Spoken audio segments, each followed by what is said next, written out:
Hey guys, welcome back to sweet chillies. मैं हूं रुधिर। कैसे हैं आप लोग गाइस? आज हम लोग देखने वाले हैं खान जीएस रिसर्च सेंटर यानी कि खान सर की एक another video, Sri Lanka crisis dynasty rule in Sri Lanka. Okay, मैंने मतलब दोनों को मिक्स कर दिया। I am really sorry. Sri Lanka crisis dynasty rule in Sri Lanka, Sri Lanka PM resigns, Sri Lanka emergency. Okay, तो जैसा कि सबको पता है इस टाइम श्रीलंका की हालत यार बहुत ही ज़्यादा बेकार चल रही है और मैं बस यही प्रे कर सकती हूँ, मैं विश कर सकती हूँ कि हाँ वो जल्दी से जल्दी इस क्राइसिस से उभर जाए और फिर से अपना वो जो उसका एक टूरिज़्म का एक बहुत ही अच्छा अट्रैक्टिव प्लेस है वो फिर से वैसा हो जाए, है ना, और काफ़ी अच्छा सबके लिए अच्छा हो जाए, सब खुश रहें, बस इतना चाहती हूँ, है ना। स्टार्ट करते हैं ये वीडियो। इसकी ओरिजिनल लिंक आपको डिस्क्रिप्शन में मिल जाएगी। Do check out the channel. Let's start the video.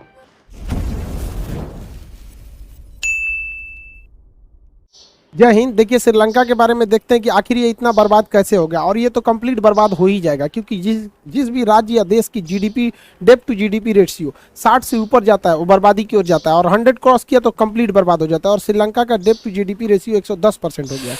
देखिए, श्रीलंका को आज़ादी मिली 4 फरवरी 1948 को। यहाँ पे 22 मिलियन लोग रहते हैं यहाँ पर। इसका पुराना नाम सीलोन था। पहले ये भारत से शुरुआत में कई सारी इससे लड़ाइयाँ हुई थी। बहुत प्राचीन काल में भारत के राजा करिकाल आक्रमण किए थे वहाँ पे। राजा राज ने किया था, राजेंद्र चोल ने किया था, देवराय द्वितीय ने किया था, कई समय किया था। उस समय इसका पुराना नाम सीलोन था। इसकी राजधानी भी टाइम टाइम पे बदलती रही। एक समय था जब अनुराधापुर थी, फिर इसके राजधानी कैडी हुई, फिर कोलंबो हुआ, अभी इसका राजधानी श्री जयवर्धनपुरम हो गया है। इसके बड़े शहर की बात करेंगे तो इसके नीचे में हम्बनटोटा शहर जो है, यहाँ पर ये काफी बड़ा शहर है हम्बनटोटा, इसका बंदरगाह यहाँ पर। और यहाँ पर त्रिंकोमाली इसका पेट्रोलियम रिजर्व बहुत बड़ा है जिसे भारत ने अभी लीज पर ले लिया। इसका ऊपरी राज्य जाफना कहलाता है। ये वाला जगह जाफना है जहाँ पर लिट्टे नामक एक उग्रवादी संगठन पनपा था। अब इसके बारे में एक एक करके समझते हैं। देखिए, श्रीलंका का 2 ही बिजनेस होता है, एक इसके यहाँ खेती होती है, दूसरा टूरिस्ट होते हैं। खेती और पर्यटन पे ही ये चलता है, लेकिन इसने पर्यटन पर खुद ही लात मार लिया। जो बचा हुआ काम था उसने कोरोना कर दिया। पर्यटन पर खुद ही लात कैसे मारा? इसने भारत से जो तमिल लोग थे वहां पर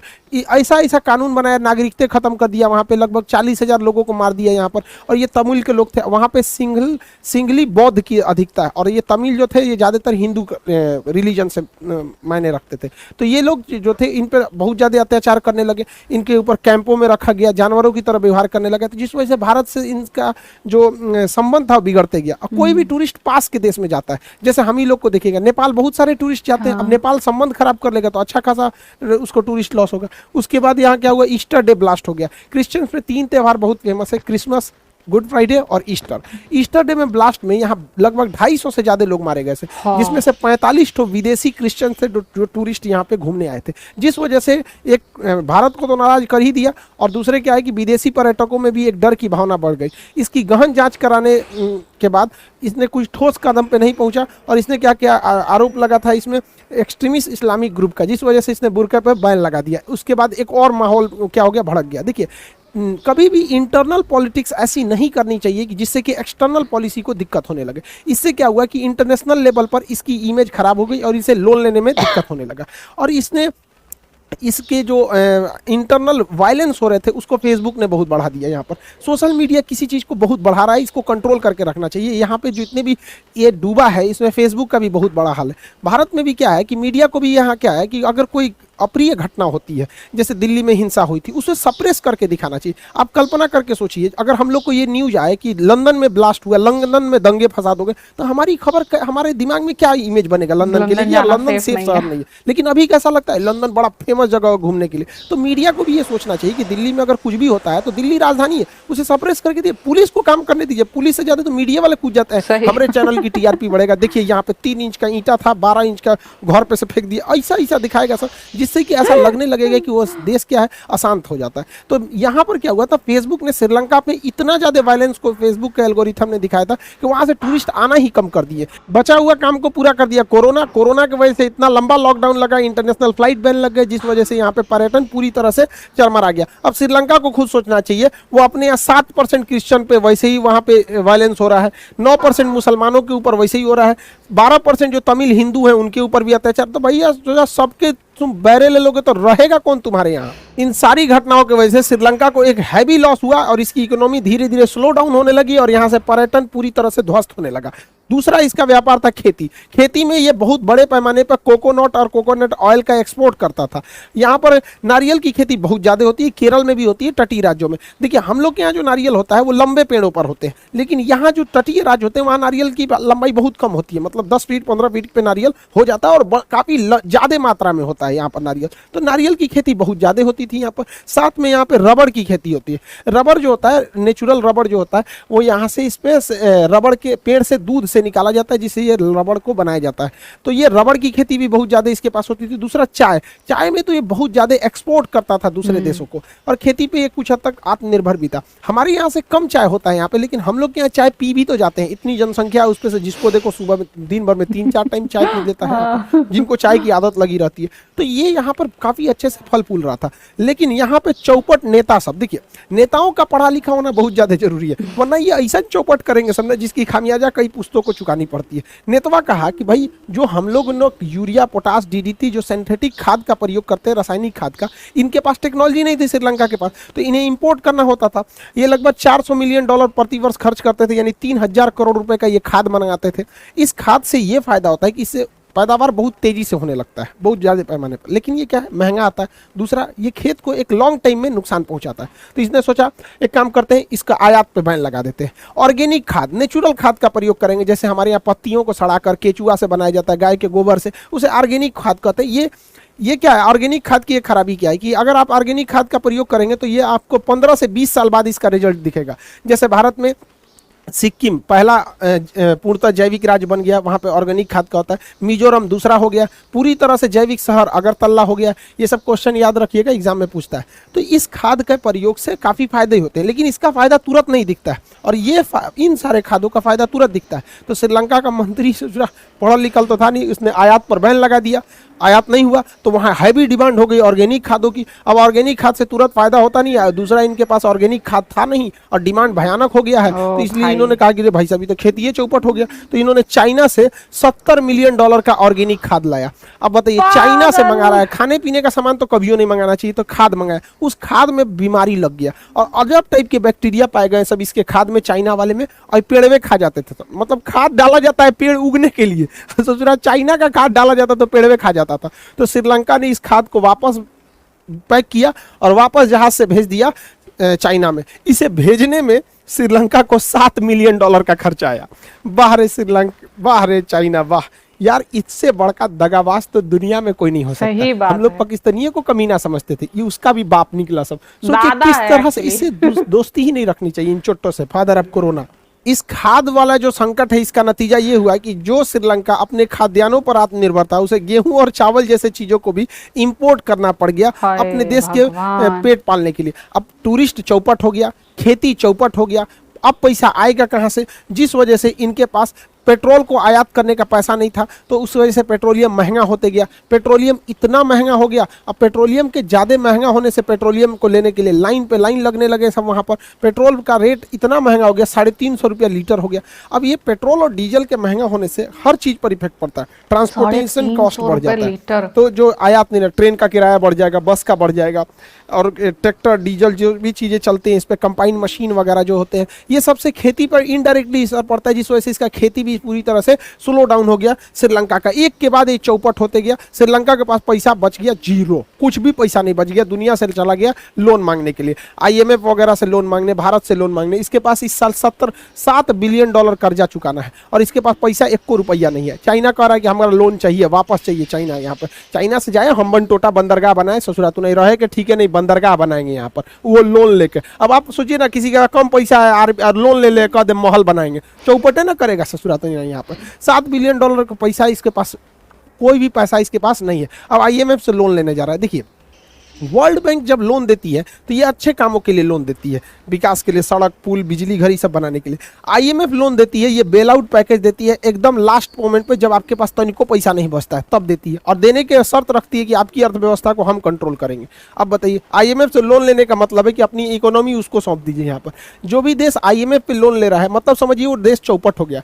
IMF को इकोनॉमिक के भाषा में इसे वेंटिलेटर कहा जाता है। जैसे किसी मरीज को वेंटिलेटर लगा है, ऑक्सीजन पे जी रहा है, तो समझिए एकदम सीरियस पोजीशन पोजीशन है। तो किसी देश को पता करना है चौपट हो रहा है कि नहीं, तो देख लीजिए IMF से लोन लिया है कि नहीं लिया, चौपटे हो जाएगा यहाँ पर। तो अभी IMF इनको लोन देगी, अभी काफी लंबा प्रोसेस होगा। इसने सोचा, ऐसा नहीं है कि श्रीलंका अपने को बचने की कोशिश नहीं किया, ये घटना उसके पास पिछले 2 सालों से हो रही थी। इसने क्या किया, 2020 में इसने कहा कि हमने टैक्स हॉलीडे बना देंगे, हम कोई टैक्स नहीं लेंगे, विदेशी कंपनियां कूद जाएंगी ये सोचकर। तो लेकिन कहा जाता है कि अगर दिन खराब हो ना इंसान का, तो ऊंट पे बैठे इंसान को भी कुत्ता काट लेता है। तो यही हाल हो गया श्रीलंका के साथ। जैसे इधर टैक्स हॉलीडे घोषित किया, उसके 2 महीना बाद पूरी दुनिया में कोरोना फैल गया 2020 में, और मार्च अप्रैल तक तो पूरे दुनिया में फैल गया था, और पूरी दुनिया में फैक्ट्रियां ठप पड़ गई, शट डाउन हो गया। जो भी एक तो इनके पास टूरिस्ट खत्म हो गया, खेती खत्म हो गई, पेट्रोलियम खत्म हो गया, पैसा खत्म हो गया। जो कुछ पैसा टैक्स से आता था, इन्होंने सोचा टैक्स कट कर देंगे तो विदेशी आएंगे, विदेशी आया नहीं, उस पर से जो टैक्स आ रहा था वो भी खत्म हुआ, लॉकडाउन में व्यापार खत्म हो गया, पूरी तरह से श्रीलंका जो था कंगाल हो गया। और यहाँ हालत ये हो गई, हर चीज की शॉर्टेज यहाँ देखने लगी। हद तब हो गया जब यहाँ पे पेपर की शॉर्टेज की वजह से 2 बड़े न्यूज पेपरों को बंद करना पड़ा, एग्जाम कैंसिल कराने पड़ गए, क्योंकि इनके पास पेपर नहीं है। पेपर नहीं होने की वजह से कई सारी समस्या आती हैं। इनके पास कोयला खरीदने को पैसा नहीं है, पेट्रोलियम खरीदने को पैसा नहीं है, तो बिजली बनेगा कैसे इनके यहाँ? जब इनके पास बिजली उतना नहीं बने, इनके यहाँ की सबसे लंबी नदी महावली गंगा, ये कई बार एग्जाम में क्वेश्चन में पूछा हुआ है, श्रीलंका की सबसे बड़ी नदी महावली गंगा है, उससे उतना बिजली बन नहीं पाता है। यहाँ इतनी बिजली की शॉर्टेज हो गई कि 2 घंटा ही बिजली आती है। अब 2 घंटा बिजली आने से आप फ्रीलांसिंग का भी काम नहीं कर सकते हैं, इंटरनेट में भी उतना काम अच्छा से नहीं कर पाएंगे, क्योंकि उसमें अनट्रप्टेबल सप्लाई चाहिए। तो श्रीलंका एक के बाद एक चीजें चौपट होने लगी, और महंगाई इतनी बढ़ गई कि चीनी 200 रुपया हो गया यहाँ पर, दूध 2000 रुपया, चावल 200 रुपया, 4200 रुपया गैस सिलेंडर हो गया श्रीलंका में, जिस वजह से यहाँ पे त्राहिमाम मच गया।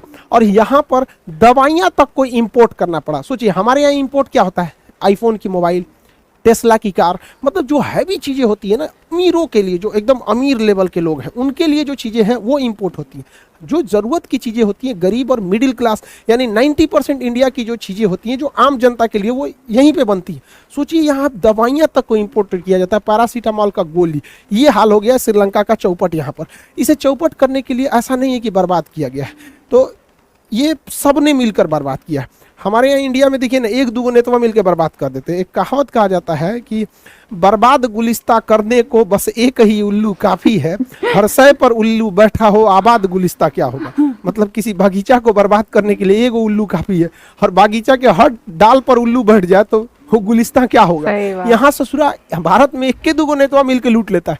यहाँ खानदानी चोर बैठा है सब श्रीलंका में। खानदान हम पूरा नहीं, थोड़ा सा इन सबों का खानदान समझाते हैं, बैठ जाते हैं। श्रीलंका में एक मंत्री थे, नाम था उनका एल्विन राजापक्षे।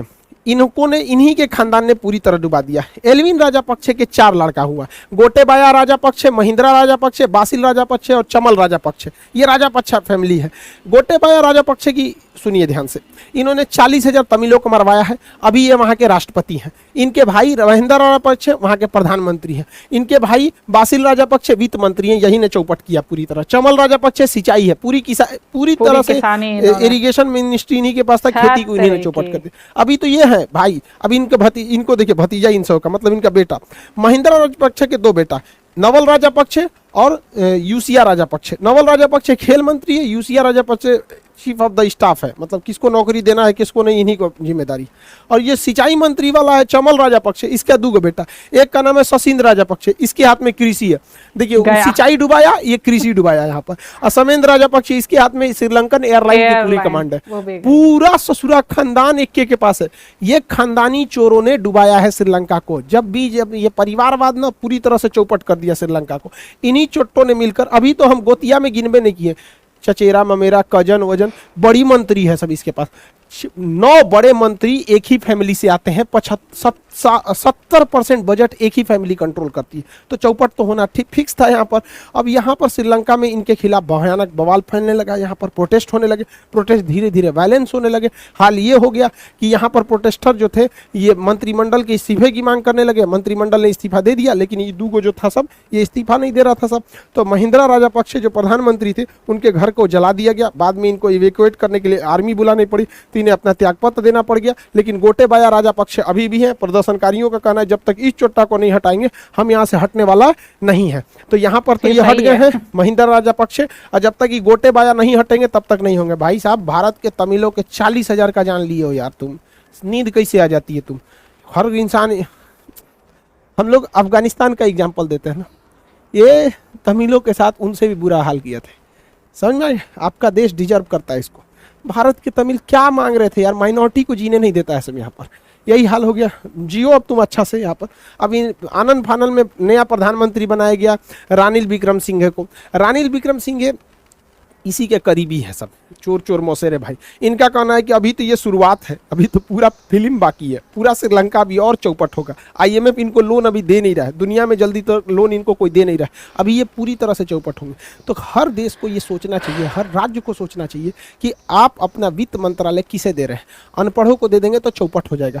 भारत से भी कई राज्य हैं जिनसे अच्छा संकेत नहीं है, समझिए ध्यान से। किसी भी स्टेट का या देश का जीडीपी जो होता है वो ये दिखाता है कि इस साल वहाँ पर कितने प्रोडक्शन होंगे एक साल में, और उस जीडीपी के बाद डेब्ट टू जीडीपी रेशियो निकाला जाता है कि जितना प्रोडक्शन एक साल होगा उसका कितना परसेंट लोन चुकाने में जाएगा। तो लोन लेना गलत बात नहीं है, बट एक लिमिट में लेना चाहिए। यहाँ पर कहा जाता है कि जीडीपी का 20% अगर आप लोन लिए हैं तो ये एक नॉर्मल चीज है, यहाँ तक ठीक है, लेकिन इससे ज्यादा जाता है तो खतरनाक माना जाता है, और 60% क्रॉस किया तो एकदम ये डेंजर हो जाता है। 60% से ज्यादा डेब्ट टू जीडीपी रेशियो नहीं होना चाहिए। अब होगा कैसे भाई, साल भर में हम जितना कमा रहे हैं उसका 60% उसी में ब्याजें चुकाने में लोन में कर दें, बचेगा क्या हमारे पास। अब ये स्थिति पे भारत के कई राज्य आ चुके हैं, जिसमें सबसे टॉप पर है पंजाब, खतरे का संकेत है। यहाँ पर 53% यहाँ डेब्ट टू जीडीपी रेशियो। देखिए 20 होना चाहिए, 53 है यानी 60 के पास है, तो वहाँ पे काफ़ी ज़्यादा पॉलिटिक्स खराब था यहाँ पर। तो अभी तो वहाँ इलेक्शन हुए हैं, एक आध महीने सरकार आई है भगवत मान की यहाँ पर। अब एक आध महीने में कौन सरकार क्या कर लेगी किसी को नहीं पता। कम से कम 2-3 साल रुकने के बाद ही कोई बता सकता है कि इस गवर्नमेंट का क्या स्टैंड है। अभी के लिए करेंगे तो बस एक भारतीय मीडिया है और एक नेता है सब, जो सरकार बनते कहेगा सबकी एकदम ये हो जाना चाहिए। तो पंजाब को इस पे स्पेशली ध्यान देना चाहिए क्योंकि अगली दहलीज पे है। दूसरे नंबर पे राजस्थान है, इनका 39% डेब्ट टू रेशियो है। उसके बाद 38% पश्चिम बंगाल का है, 34% उत्तर प्रदेश का है, और आंध्र प्रदेश का 32% डेब्ट टू जीडीपी रेशियो है। यानी ये लोग श्रीलंका जैसी स्थिति के लिए मतलब अब धीरे धीरे जा रहे हैं। 60% थ्रेशोल्ड क्रॉस कर जाएंगे तो बहुत दिक्कत हो जाएगा यहाँ पे। श्रीलंका का डेब्ट टू जीडीपी रेशियो 110% था, इसलिए डूबा यहाँ पर। ग्रीस जो डूब गया 2012 से 15 के बीच में पूरी तरह, उसका डेब्ट टू जीडीपी रेशियो 200% है, इसीलिए पूरी तरह से चौपट होगा। हमारे अगल बगल के कई देश भी हैं जो इसी संकट में आने वाले हैं, जैसे नेपाल। केपी शर्मा ओली याद होंगे आपको, क्या नौटंकी किया था इस बंदे ने, पूरी तरह भारत और नेपाल के रिश्तों को खराब करके रख दिया। ठीक हुआ ये गया, वरना भारत और नेपाल के रिश्ते को एकदम रसातल पे गिरा देता। इसका डेब्ट टू जीडीपी रेशियो 53% है। यहाँ के वित्त मंत्री को पता ही नहीं है कि ये डेब्ट टू जीडीपी रेशियो होता क्या है यहाँ पर। अब सबसे बड़ा खतरा तो पाकिस्तान है। पाकिस्तान का डेब्ट टू जीडीपी रेशियो 74% है। आप समझ सकते हैं ये खतरे के निशान को पार कर चुके हैं, अब कभी भी ये बर्बाद हो जाएगा। खतरा इसलिए है कि पाकिस्तान एक परमाणु संपन्न देश है, और परमाणु संपन्न देश का स्टेबल रहना जरूरी है, क्योंकि अगर वहाँ गृह युद्ध होगा और श्रीलंका जैसी स्थिति होगी, यूक्रेन जैसा स्थिति हो गया, सीरिया जैसा स्थिति हो जाएगा, तो किसी के हाथ में परमाणु बम लग जाएगा, उसे कहीं चला देगा। अब पता चला आप मोहल्ले के किसी नॉर्मल आदमी को AK-47 निकाल दीजिए तो बरस करेगा इसे 47 लेके ले। तो भाई बड़े हथियार जिम्मेदार देशों के पास होना चाहिए। तो भारत के लिए भी एक चिंता का विषय, वहाँ आतंकवादी हर गली में एगो मिलेगा, कोनो को मिल गया परमाणु बम सीधे चला देगा भारत के ऊपर, ये नहीं देखेगा कि सोच कितना दूर जा पाएगा नहीं। तो देखिए डर उसको होता है जिसके पास खोने के लिए कुछ हो, जैसे भारत है, अमेरिका है, ब्रिटेन है। ससुराई चोट्टा के पास है ये क्या है जो खोने के लिए यहाँ पर है यहाँ पर। और अफगानिस्तान तो देख ही रहे हैं, पूरी तरह से तालिबान के हाथ में चला गया, और इधर म्यांमार देख ही रहे हैं, आंग सान सूकी से पूरी तरह मिलिट्री ले लिया है। तो यहाँ पे म्यांमार में तानाशाही होगा, अफगानिस्तान में तानाशाही होगा, तो दूगो इधर से बर्बाद और ये दूगो कर्जा में बर्बाद, नेपाल और ये आपका पाकिस्तान। तो देखिए अब आगे क्या होता है, बट श्रीलंका को तो बर्बाद होना फिक्स है। बाकी दुनिया के देशों से भी हाथ जोड़ कर विनती है कि सीखो कुछ श्रीलंका से, किस तरह बर्बाद हुआ, और चाइना के डेब्ट ट्रैप में मत फंसो। अब भारत के हर राज्यों से कहते हैं कि भाई आप लोग भी अपना वित्त मंत्री सोच समझ के बनाइए कि जिसको ये सब पता हो डेब्ट टू जीडीपी रेशियो क्या क्या होता है, इसे ही नहीं कि उठा के बना दे इसे महिंद्रा राजपक्षे टाइप का। ओके, यहाँ पे यार ये वीडियो ख़त्म। और सर ने बहुत अच्छी तरीके से समझाया हमें कि हाँ क्यों श्रीलंका जो है वो डूब रहा है और कितनी जल्दी इसका सूरज अस्त हो जाएगा, है ना, अगर टाइम पे कुछ अच्छे कदम ना उठाए गए तो, है ना। जीडीपी डेब्ट जो है वो जब बहुत ज़्यादा बढ़ जाता है, जैसा कि सर ने बताया, है ना, तो चाहे राज्य हो चाहे देश हो, उसके सर पर खतरे की घंटी मंडराने लगती है, जैसा कि पाकिस्तान इस टाइम है ना। उस पर इतना ज़्यादा कर्जा है, इतना ज़्यादा कर्जा है, और हर देश से वो दुश्मनी लेकर बैठा है ना। तो कहाँ से जो तुम्हें लात मारता है, जो तुम्हें कुछ भी नहीं समझता है, तुम उसको अपना बाप बनाकर बैठे हो, है ना। चाइना को तुम अपना बाप बना कर बैठे हो और हर किसी को तुम अपना दुश्मन बना के बैठे हो। अमेरिका हो गया और इंडिया हो गया, सबको तो तुमने अपना दुश्मन बना रखा है। तो मदद कौन करेगा तुम्हारी, कैसे होगी मदद, ये नहीं समझ में आती। एक स्टेबल सरकार नहीं है इनके यहाँ। अब ऐसे ही श्रीलंका में एक ही परिवार पूरा देश चला रहा है, तो कहाँ से काम चलेगा। इन्होंने तो बस ये सोच लिया कि हाँ सिंघाला यहाँ पे मेजॉरिटी कम्युनिटी है, हमें इन्हें खुश रखना है, हम ऐसे ऐसे मतलब स्टेप्स लेंगे जिससे ये खुश रहें। तो ये जो जातिवाद और धर्मवाद है ना, ये भी बहुत बड़ा कारण है श्रीलंका के डूबने का, ठीक है। क्योंकि सिंघाला जो हैं वो सोचते हैं कि हाँ हमारे लिए ही ये सरकार सब काम कर रही है, तमिलियंस को इतना ज़्यादा भाव नहीं दे रही है, ठीक है।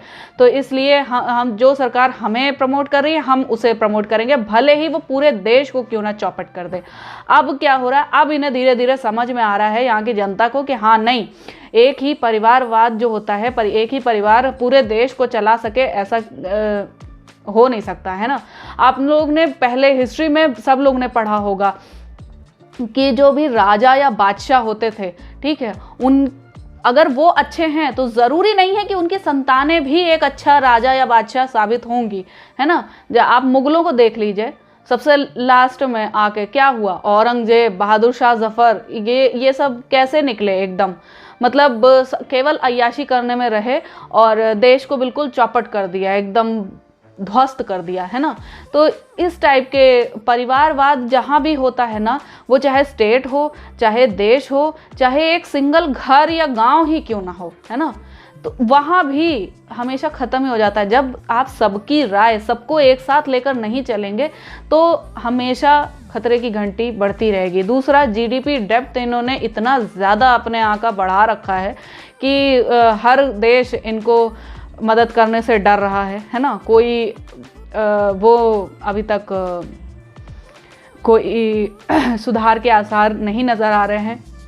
आईएमएफ जो है उससे मदद लेने का मतलब है इनको अपनी सत्ता, जो अपनी अर्थव्यवस्था है वो उनके हिसाब से चलानी पड़ेगी, ठीक है। उनके कुछ रूल्स एंड रेगुलेशंस होते हैं, उस हिसाब से चलानी पड़ेगी। मतलब सरकार तो यहाँ पे श्रीलंका की ही रहेगी, लेकिन जो रूल्स एंड रेगुलेशंस होंगे वो आईएमएफ के लगेंगे। तो आईएमएफ के रूल्स एंड रेगुलेशंस यार देख सकते हैं, ये लोग अपने देश को बचा सकते हैं अभी भी, ठीक है। मतलब चलो कहने को तो ये हो जाएगा कि हाँ आईएमएफ चला रहा है श्रीलंका, लेकिन आपका देश, आपकी जनता बच तो जाएगी ना, इतना ज़्यादा ढेर उसमें नहीं जाएगी कचरे में कि बिल्कुल ही चौपट हो जाए। हर चीज़ तो चौपट कर रखी है इन्होंने, अंधेर नगरी चौपट राजा हो गया बिल्कुल, कि हर तरफ अंधेरा ही अंधेरा है। खेती जो इतनी अच्छी थी उसे बर्बाद कर दिया, टूरिज़्म जो इतना वेल प्लान था वो उसे बर्बाद कर दिया। दो ही मेजर इनके यहाँ इनकम सोर्सेस थे, उसे इन्होंने बेकार बर्बाद कर दिया है, ठीक है। तो अभी क्या ही करेंगे बताओ यार, 4200 रुपये सिलेंडर और 2000 रुपये में दूध, 1 लीटर दूध 2000 रुपये में। सोच सकते हो कभी कि इतना ऊंचा कहाँ से जा रहा है। 350 रुपये लीटर पेट्रोल, ओ भाई ओ भाई ओ भाई। और बना लो हमन टोटा वो बंदरगाह, मतलब इसी के चलते ना ये आधे से ज़्यादा कर्जे में डूब गए। चाइना से लेने गए थे डेप्थ, मतलब अपना जो फैसला था हर देश ने इन्हें चताया था, हर ऑर्गेनाइजेशन ने इन्हें चताया था श्रीलंका को कि नहीं ये मत करो, ये बहुत बुरा आइडिया है, इससे देश खतरे में पड़ जाएगा। लेकिन नहीं, राजपक्षे परिवार को तो मतलब अपना वही बढ़ाना था ना कि हाँ नहीं हम तो बंदरगाह बनाएंगे, बना लो बंदरगाह। डूब गया पूरा देश, तुम्हारे उस बंदरगाह का बंदर पिछवाड़ा हो गया, हटो। खैर यहाँ पे सर ने बहुत अच्छी तरीके से समझाया हमें कि कैसे कैसे क्या मतलब श्रीलंका में हुआ है, कैसे बर्बाद हुआ है, कैसे अब यहाँ पे सरकार जो है वो विघटित हो रही है, ठीक है, हट रही है। सबने इस्तीफा देना चालू किया है, पूरा मंत्रिमंडल और प्रधानमंत्री तक तो इस्तीफा दे चुके हैं। अभी राष्ट्रपति का बाकी है, उसे भी जड़ से उखाड़ कर फेंको भैया, क्योंकि फंगस जो होती है ना वो अगर जरा सी भी रह जाए तो वो फिर से दोबारा अपने पैर पसार लेती है, दोबारा फैल जाती है। तो मतलब खुद से एक पढ़ा लिखा, जब तक ये राष्ट्रपति पढ़ा लिखा प्रधानमंत्री और पढ़े लिखे मंत्रिमंडल सेटअप नहीं करेंगे तब तक नहीं हो सकता। और यही हाल यहाँ भारत में भी चल रहा है। यहाँ कोई इतना ज़्यादा अच्छा नहीं है, ठीक है। पंजाब में यहाँ देखो एकदम गिरी हुई हालत है, और यूपी में भी ऐसा है, राजस्थान में भी ऐसा है, दो इस टाइप के स्टेट्स को ग्रो करने की बहुत ज़्यादा ज़रूरत है ना। अपना जो सिस्टम है वो काफ़ी ज़्यादा अच्छे करने की ज़रूरत है। यूपी में भी योगी आदित्यनाथ जी प्लीज़ आपसे विनती है, सरकार से ये विनती है कि हाँ, ये जीडीपी रेट जो बढ़ रहा है, डेप्थ रेट जो बढ़ रहा है, इसे कम करिए। 20 तक होना चाहिए, वहाँ तक किसी तरह घसीट घसाट के लाइए भैया, क्योंकि अभी ये यूपी और बिहार और झारखंड और ये सब जो आसपास के एरिया हैं, नॉर्थ जो ईस्ट के एरिया हैं, ठीक है, यही हैं मेन ऐसे स्टेट्स जो काफ़ी अनडेवलपिंग स्टेट में हैं, ठीक है, बिसाइड्स टू साउथ। तो इन्हें अभी डेवलप करने के लिए अगर इनका जीडीपी डेप्थ बढ़ जाएगा तो ये डेवलप तो कभी हो ही नहीं पाएंगे, है ना। सो इसलिए ये सब चेंजेस होना काफ़ी ज़्यादा ज़रूरी है। और बहुत ही ज़्यादा अच्छी वीडियो थी ये। आई होप आप लोग को रिएक्शन पसंद आया होगा। अगर अच्छा लगा हो देन प्लीज़ लाइक और शेयर ज़रूर करना। मैं मिलूंगी नेक्स्ट वीडियो में, तब तक के लिए बाय बाय।